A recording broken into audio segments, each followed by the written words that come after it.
Part 16 जो है वो क्या है? नंदा। नंदा एक गाय की कहानी है। आप सबको कहानी सुनना बहुत अच्छा लगता है, तो आज हम कहानी पढ़ेंगे एक गाय की। बच्चों, आप सबकी मम्मी भी आपके लिए बहुत सारे कार्य करते हैं ना। सुबह जल्दी उठते हैं, आप सबके लिए खाना बनाते हैं, फिर उसके बाद आप जो कहते हैं वो आपके लिए करते हैं, है ना। अगर आपने वो सही मांग रखी हो तो माँ हम सबके लिए बहुत ज़्यादा कीमती होती है। ऐसे जैसे इंसानों के लिए माँ बहुत कीमती होती है, ऐसे जानवरों में भी जो माँ और बेटे का रिश्ता है वो कुछ ऐसा ही होता है। तो आज हम बात करेंगे नंदा के बारे में। यह कहानी द्वापर युग की है, जब भगवान कृष्ण जी पैदा हुए थे। उस समय में एक लड़का था सत्यजीत,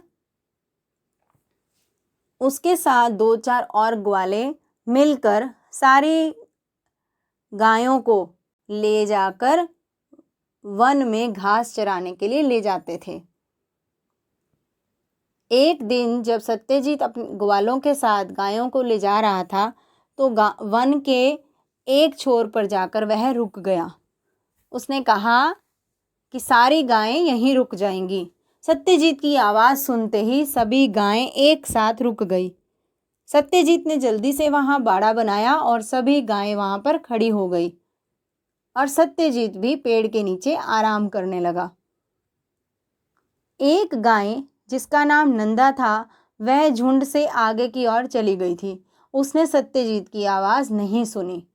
जब उसे एहसास हुआ कि मैं काफ़ी दूर आ गई हूँ, तो उसने पीछे पलट कर देखा कि उसका कोई झुंड का साथी उसके साथ नहीं है। उसने वापस मुड़ना चाहा, क्योंकि उसके गले में एक घंटी थी। जैसे उसके गले में घंटी थी, वैसे सारी गायों के गले में घंटी थी। तो दूर से उसे घंटी की आवाज़ आ रही थी। उसने सोचा मैं घंटियों की आवाज़ का पीछा करते करते झुंड तक पहुंच जाऊंगी। जैसे ही उसने मुड़ने के लिए कदम बढ़ाए, उसके सामने बाघ आकर खड़ा हो गया। बाघ यानी कि चीता। चीते को देखकर नंदा जो थी वो बिल्कुल डर गई।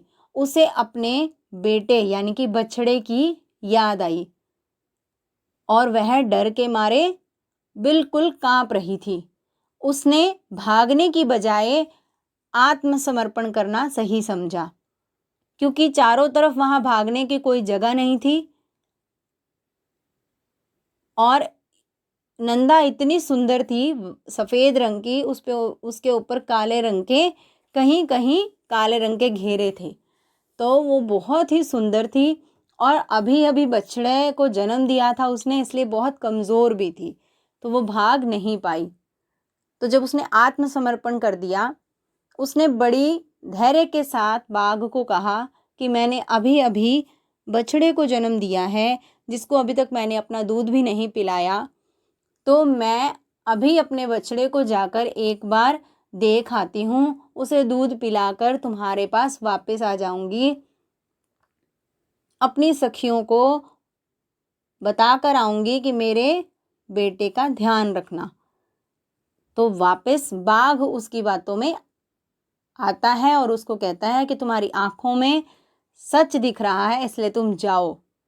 तो नंदा वहाँ से अपने पुत्र के पास आती है।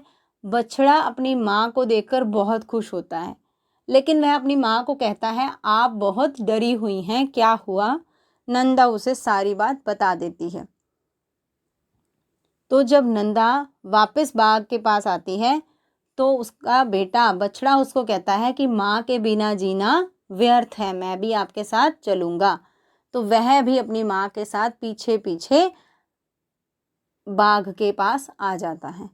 जैसे ही बाघ नंदा के पास झपटा मारने के लिए आता है, उसी समय बछड़ा जो है वो उन दोनों के बीच में आ जाता है। ये देखिए, जैसा कि चित्र में दिखाई दे रहा है। तो बछड़े को बीच में आता देख ऐसा ऐसा लगता है जैसे बछड़ा कह रहा हो कि मेरी माँ से पहले मुझे खा लो। यह देखकर बाघ को बहुत ज़्यादा शर्मिंदगी होती है, तो वह उन दोनों को छोड़ देता है। और जैसे ही वह उनको छोड़ता है तो नंदा उसको कहती है कि यह तुम्हारा प्रायश्चित हो गया, अब तुम्हें पाप का भागीदार नहीं बनना पड़ेगा। तो बाघ अपने पूर्व जन्म यानी कि पहला जन्म, जो बाघ से पहले का जन्म था, उसमें क्या हुआ उसकी कहानी सुनाता है कि मैं पहले जन्म में एक राजा था, मेरा नाम था प्रभंजन। एक बार एक हिरनी अपने बच्चे को दूध पिला रही थी।